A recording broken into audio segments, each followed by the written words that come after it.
In the Limpopo province of South Africa, there is a documented incident where a 65-pound pitbull named Simba launched himself off a moving truck and charged a fully grown male African lion. The lion, a 420-pound apex predator carrying 1,500 psi of bite force in its jaws, did not stand its ground. It turned and ran. No researcher, ethologist, or behavioral biologist who has reviewed the footage has produced a satisfying explanation for why. This is not folklore. There is video. There are witness testimonies. There is a farm, a family, and a dog whose behavioral profile that day sits completely outside every documented model of predator-prey interaction in the scientific literature. What follows is an examination of that incident against the documented evidence, not as a feel-good animal story, but as a genuine anomaly. Because the data here is inconsistent with how animals are supposed to behave. And that inconsistency matters. His name was Simba. He was a 4-year-old male American pit bull terrier, owned by a farm worker named Alson Kuna, employed on a private game reserve in Limpopo, South Africa. By every standard metric, Simba was a domestic working dog. He rode in the truck bed during daily farm rounds. He was socialized, non-aggressive toward humans, and by Kuna's account had no documented history of confronting large predators.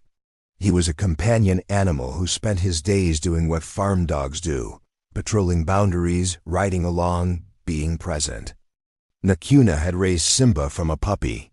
The dog slept near the worker quarters, ate twice daily, and was described by multiple farm staff as calm and measured in temperament. This is not a detail inserted for emotional effect. It is a critical data point, because what comes next cannot be explained by a history of aggression, or by a dog with a documented pattern of irrational behavior.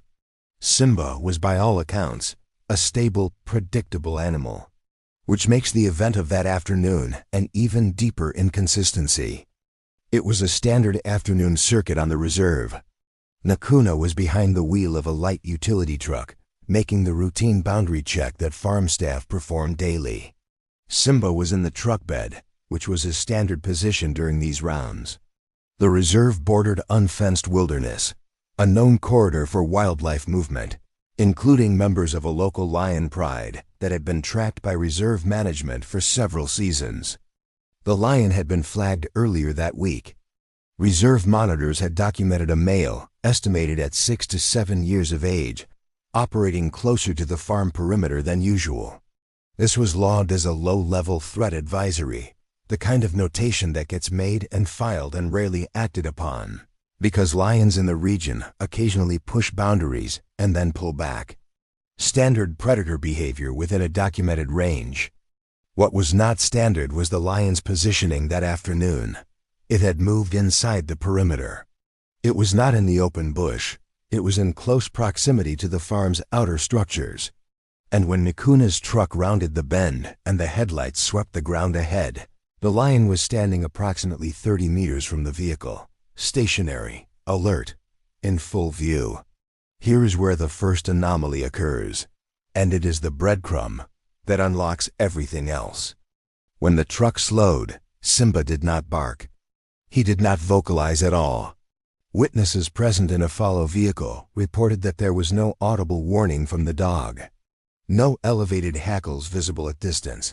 No circling behavior. No stress displacement activity. Every documented canine pre-confrontation indicator was absent.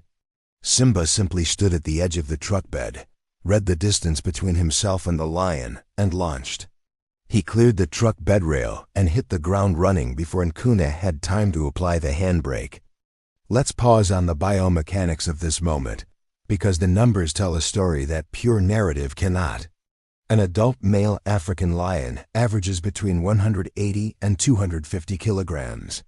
This specimen was estimated at approximately 190 kilograms based on subsequent reserve monitoring documentation. A standard male American pit bull terrier in working condition runs between 25 and 35 kilograms. Simba, by Nkuna's records from his last veterinary visit 6 weeks prior, was logged at 29.5 kilograms. The lion outweighed Simba by a factor of 6.4 to 1. Its forepaw strike force alone is documented as sufficient to disable large prey. Its jaw pressure exceeds that of a pit bull by approximately a factor of 3. In every measurable physical category, the outcome of this confrontation was not ambiguous. The academic literature on interspecies conflict does not contain a scenario in which a domestic dog of this size survives a direct engagement with an adult male lion. The outcome matrix, assessed objectively, contained exactly one column. And yet Simba closes the 30-meter gap at full sprint. The lion, which has not moved since the truck's headlights found it, now reacts, but not in the direction that every documented lion response pattern would predict. It does not hold position. It does not drop into a pre-charge crouch. It does not vocalize. A lion facing down a perceived threat will typically issue a warning display before any physical engagement. A compressed posture, a focused stare, sometimes a short charge intended to assess the threat's commitment level. The lion does none of this. It turns. It moves away from the approaching dog at pace, not a panicked sprint, but a purposeful, accelerated retreat that takes it back through the perimeter breach and into the bush.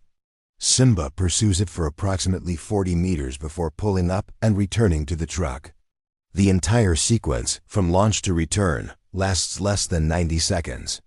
Nakuna, according to his account given to reserve management the following morning, did not exit the vehicle during the encounter. He described himself as too stunned to move. The follow vehicle had stopped. Multiple witnesses confirmed the sequence. The lion did not return to that section of the reserve for 11 days, based on motion sensor logs maintained by reserve staff. Now we examine the theories. Because what happened that afternoon has generated several competing frameworks, and none of them are fully satisfying. The first framework is the olfactory unfamiliarity hypothesis. This theory proposes that the lion, which had likely never encountered a domestic dog at close range, operating with this level of directional commitment, had no behavioral template for the stimulus. Lions learn threat hierarchies through experience. A young male who has spent his developmental years interacting with prey animals and rival lions has a calibrated internal model for what charges toward him and what runs. A small, fast, non-vocalizing domestic dog approaching at full commitment speed, with no fear indicators, may have registered as an entirely novel input, an anomaly the lion's threat assessment process couldn't categorize. And when a predator cannot categorize a stimulus, the documented behavioral default is avoidance.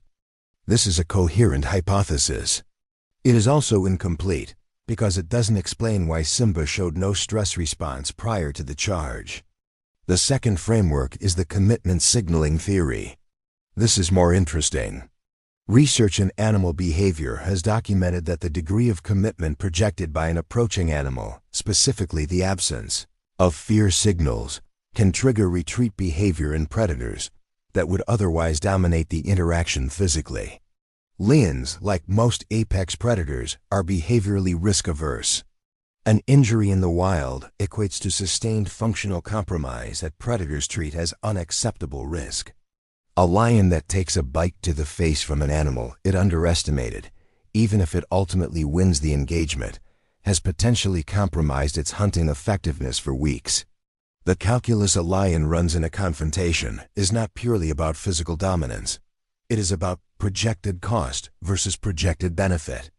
Simba, approaching with zero fear indicators, may have registered to the lion's assessment system as a commitment level inconsistent with the physical profile. In other words, the dog's behavior communicated a threat level that its body could not justify, and the lion, unable to reconcile those two inputs, defaulted to retreat. This theory is supported by a specific detail that was absent from the initial reporting, but documented in the reserve management debrief. Simba was silent the entire time. No barking, no growling, no vocalization at all during the charge or the pursuit. Researchers who reviewed the incident noted that this silence was statistically anomalous. Dogs in high arousal states involving large predators almost universally vocalize. The absence of vocalization may have been the specific signal that disrupted the lion's threat model entirely. The third framework is the simplest, and perhaps the most uncomfortable. We don't have a complete model of intraspecies and interspecies threat assessment, and this incident sits in the gap. Our documentation of how lions respond to novel, non-standard threat inputs is limited.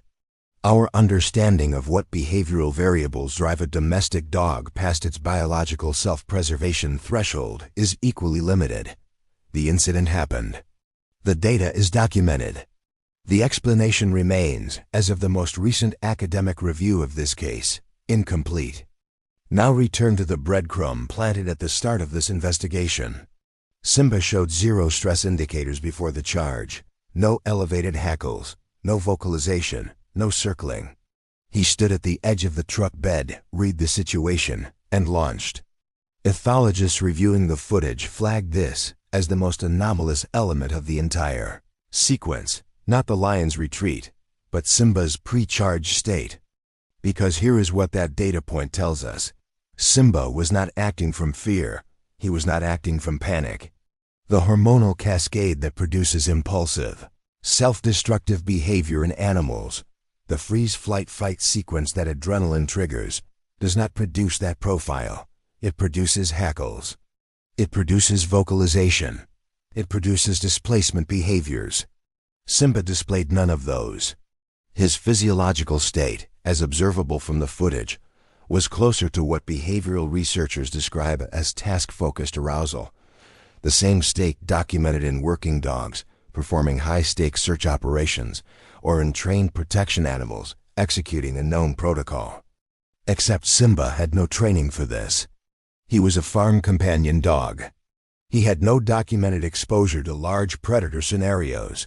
There was no protocol for him to execute, which means what we observed was a domestic animal with no relevant conditioning, producing a behavioral profile in the presence of an apex predator that matched the output of a highly trained working dog, and producing it cold, without hesitation, in under 1 second from stimulus recognition to action. That is the part of this incident that has no clean resolution. The lion retreating can be modeled, even if imperfectly. Simba's internal state in the moments before the charge cannot be. Not yet. Simba returned to the reserve farm that evening and ate his dinner. Nakuna reported that the dog's demeanor was entirely normal post-incident. No extended arousal, no residual agitation, no behavioral change. By all observable metrics for Simba, the afternoon had been unremarkable. The lion's motion sensors, as noted, showed an 11-day absence from the perimeter zone. Reserve management updated the threat protocol for that boundary section. Kuna continued his daily rounds. Simba continued riding in the truck bed.